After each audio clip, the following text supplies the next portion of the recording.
ಎಲ್ಲ ಸ್ನೇಹಿತರಿಗೂ ನಮಸ್ಕಾರ. ಸ್ನೇಹಿತರೆ, ನಾನು ಮಹೇಶ್ ಗೌಡ ಉತ್ತಂಗಿರೆ. ನಮಸ್ಕಾರ. ಈಗ ನಮ್ಮ ಭವ್ಯಶ್ರೀ ಎಂಟರ್ಟೈನ್ಮೆಂಟ್ ಅಂತ ಹೊಸದಾಗಿ ಯೂಟ್ಯೂಬ್ ಅಲ್ಲಿ ಚಾನಲ್ ಕ್ರಿಯೇಟ್ ಮಾಡ್ತಿದೀವಿ. ಸೊ ಈಗ ಭವ್ಯಶ್ರೀ ಎಂಟರ್ಪ್ರೈಸಸ್ ಓನ ಮಾಲೀಕರಾದಂತಹ ಶಿವಮೂರ್ತಿ ಅವರಿದ್ದಾರೆ. ಅವ್ರ ಜೊತೆ ಮಾತಾಡೋಣ. ನಮಸ್ಕಾರ ಶಿವಮೂರ್ತಿ ಅವರೇ. ನಮಸ್ಕಾರ. ಈಗ ನಮ್ಮ ವೀಕ್ಷಕರಿಗೆ ಕೆಲವು ಪ್ರಶ್ನೆಗಳು ಅವ್ರ ಮೈಂಡ್ ಅಲ್ಲಿ ಏನೋ ಇರುತ್ತೆ. ಈಗ ಅವ್ರ ಪ್ರಕಾರ ಏನು, ಈಗ ನೀವು ನೀವು ಗುತ್ತಿಗೆದಾರರಾಗಿ ಒಬ್ಬ ಉದ್ಯಮಿಯಾಗಿ ಗುಂಡ್ಲುಪೇಟೆಯಲ್ಲಿ ಕೆಲಸ ಮಾಡ್ತಿದ್ದೀರಾ. ನೀವು ಈ ಫೀಲ್ಡ್ಗೆ ಹೆಂಗ್ ಬಂದ್ರಿ, ಯಾವ ರೀತಿ ಇವಾಗ ಹೋಗ್ತಿದ್ದೀರಾ, ಅಥವಾ ನಿಮ್ದು ಮೂವ್ಮೆಂಟ್ ಗಳು ಹೆಂಗಿದೆ ಅಂತ ಒಂಚೂರು ನಮ್ಮ ವೀಕ್ಷಕರಿಗೆ ತಿಳಿಸ್ಕೊಡಕ್ಕಾಗತ್ತಾ?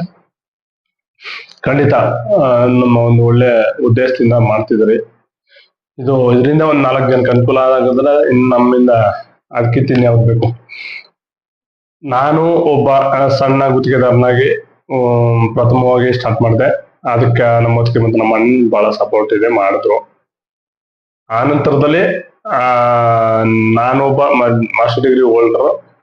ಆ ಡಿಗ್ರಿ ಕೆಲಸದ ಬಗ್ಗೆ ಯೋಚನೆ ಮಾಡೋದನ್ನ ನಾವು ಈ ಕೆಲಸಕ್ಕೆ ನಾವು ಯಾವ ರೀತಿ ಯುಟಿಲೈಸ್ ಮಾಡ್ಬೋದು ಅನ್ನೋದನ್ನ ಬಳಕೆ ಮಾಡ್ಕೊಂಡು ನಮ್ಮ ವಿದ್ಯುತ್ ಗುತ್ತಿಗೆದಾರರ ಜೊತೆಗೆ ನಾವು ಈಗ ಭವ್ಯಶ್ರೀ ಮೆನ್ ಪವರ್ ಸಪ್ಲೈ ಇದೆ, ಭವ್ಯಶ್ರೀ ಮಲ್ಟಿ ಸರ್ವಿಸ್ ಇದೆ, ಭವ್ಯಶ್ರೀ ಮೆಟೀರಿಯಲ್ ಸಪ್ಲೈ ಇದೆ, ಮತ್ತೆ ಭವ್ಯಶ್ರೀದು ನಮ್ದು ಎಲೆಕ್ಟ್ರಿಕಲ್, ಸೋಲಾರ್ ಮತ್ತೆ UPS ಎಲ್ಲ ನಮ್ದು ಸೇಲ್ಸ್ ಸರ್ವಿಸ್ ಎಲ್ಲ ಇದೆ.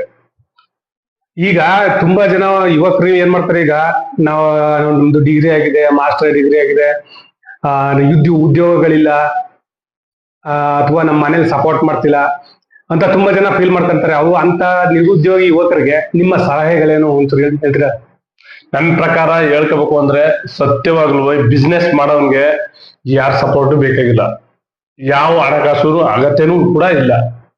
ನೀವು ಏನ್ ಬೇಕಾದ್ರೂ ಬಿಸ್ನೆಸ್ ಮಾಡ್ಬೋದು. ಎಕ್ಸಾಂಪಲ್, ಬರೀ ಕಾಲ ಕೈ ಇದ್ರೆ ಸಾಕು, ದೇವರು ಕೊಟ್ಟಿದ್ದಾನೆ ತಾನೆ, ಅದನ್ನ ಸರಿಯಾದ ರೀತಿ ಬಳಕೆ ಮಾಡ್ಕೊಂಡು ನೀವು ಕೇವಲ ಒಂದು 500-1,000 ರೂಪಾಯಿನಿಂದ ಬಿಸ್ನೆಸ್ ಸ್ಟಾರ್ಟ್ ಮಾಡ್ಬೋದು. ಆ ತರ ಟೆಕ್ನಿಕ್ ನನ್ನ ಹತ್ರ ಇದೆ. ಅದನ್ನ ಸರಿಯಾದ ರೀತಿ ಬಳಸ್ಕೊಬೇಕು, ಅಷ್ಟೇ ಶ್ರಮ ಇರ್ಬೇಕು.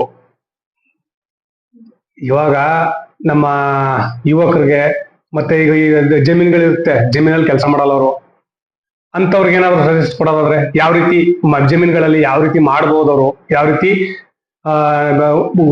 ಉದ್ದಿಮೆಯಾಗಿ ಅಥವಾ ನಾವು ಬೇರೆ ದೊಡ್ಡ ಮಟ್ಟದಲ್ಲಿ ವ್ಯವಸಾಯ ಮಾಡಿ ಹೊಸ ಟೆಕ್ನಿಕಲ್ನ ಮಾಡ್ಕೊಂಡು ಯಾವ ರೀತಿ ಮಾಡ್ಬೋದು ಅವರು, ಆ ರೀತಿ ಒಂಚೂರು ಸಲಹೆ ಕೊಡ್ತೀರಾ? ಖಂಡಿತವಾಗ್ಲೂ ಆಗ್ಬೋದು. ಯಾಕಂದ್ರೆ ಇವತ್ತು ಅಗ್ರಿಕಲ್ಚರ್ ಅನ್ನೋದು ಯಾವುದೇ ಇಂಜಿನಿಯರ್ ಸಾಫ್ಟ್ವೇರ್ಗಿಂತ ಕಡಿಮೆ ಇಲ್ಲ. ಅದನ್ನ ಸರಿಯಾದ ರೀತಿ ಮಾಡ್ಕೊಂಡು ಹೋದ್ರೆ ಹೈನುಗಾರಿಕೆ, ಮಿಶ್ರ ಬೇಸಾಯ, ಮತ್ತೆ ಈ ಕೋಳಿ, ಎಲ್ಲ ಪ್ರಾಣಿ ಸಾಕಾಣಿಕೆಗಳನ್ನ, ಹೈನುಗಾರಿಕೆ, ಕೋಳಿ ಸಾಕಾಣಿಕೆ ಮತ್ತೆ ಹಂದಿ ಸಾಕಾಣಿಕೆ, ಇವು ಪಂಚಾಯತಿಗಳಲ್ಲಿ ಸಾಕಷ್ಟು ಅನುದಾನಗಳಿದೆ. ಅದನ್ನ ಸರಿಯಾದ ರೀತಿ ಬಳಸ್ಕೊಂಡು ಇವ್ರು ಸ್ವಲ್ಪ ಎಫರ್ಟ್ ಹಾಕ್ಬೇಕು. ಹೈನುಗಾರಿಕೆಯಲ್ಲಿ ಬೆಳೆಯಕ್ಕೆ ಬಹಳಷ್ಟು ಅವಕಾಶ ಇದೆ. ಬಟ್ ಇವರು ಸೋಂಬೇರಿತನಗಳು ಹೋದ್ರ ಅಂತ ಖಂಡಿತವಾಗ್ಲೂ ಬೆಳಿಬಹುದು. ಇದಕ್ಕ ಮೂಲ ಕಾರಣ ನಮ್ಮ ಸೋಂಬೇರಿತನ ಓಡಿಸ್ಬೇಕು. ಆ ಓಡಿಸ್ದಾಗ ಮಾತ್ರ ಇದು ನಾವು ಬೆಳೆಯಕ್ ಕಾರಣ. ಬೆಳಿಗ್ಗೆ ಎದ್ದು ಬೇಗ ಎದ್ದು ಒಂದ್ 4 ಗಂಟೆ 5 ಗಂಟೆಗೆ ಹಾಲು ಕರಿಬೇಕು, ಅವಕ್ಕೆ ಸರಿಯಾದ ರೀತಿ ಉಪಚಾರಗಳನ್ನ ನೋಡ್ಕೋಬೇಕು. ಅಯ್ಯೋ ಯಾರು ಮಾಡ್ತಾರೆ, ಎಲ್ಲಕ್ಕೂ ಲೇಬರ್ ನಂಬ್ಕೊಂಡ್ರೆ ಖಂಡಿತ ಆಗಲ್ಲ. ಲೇಬರ್ ಇರ್ಬೇಕು, ಜೊತೆಗೆ ನಾವು ಕೂಡ ಸಹಕರಿಸ್ಬೇಕು. ಅವ್ರಿಗೆ ಸಪೋರ್ಟ್ ಮಾಡಿದ್ರೆ ಮಾತ್ರ ಖಂಡಿತವಾಗಿ ಬೆಳೆಯಕ್ ಸಾಧ್ಯ.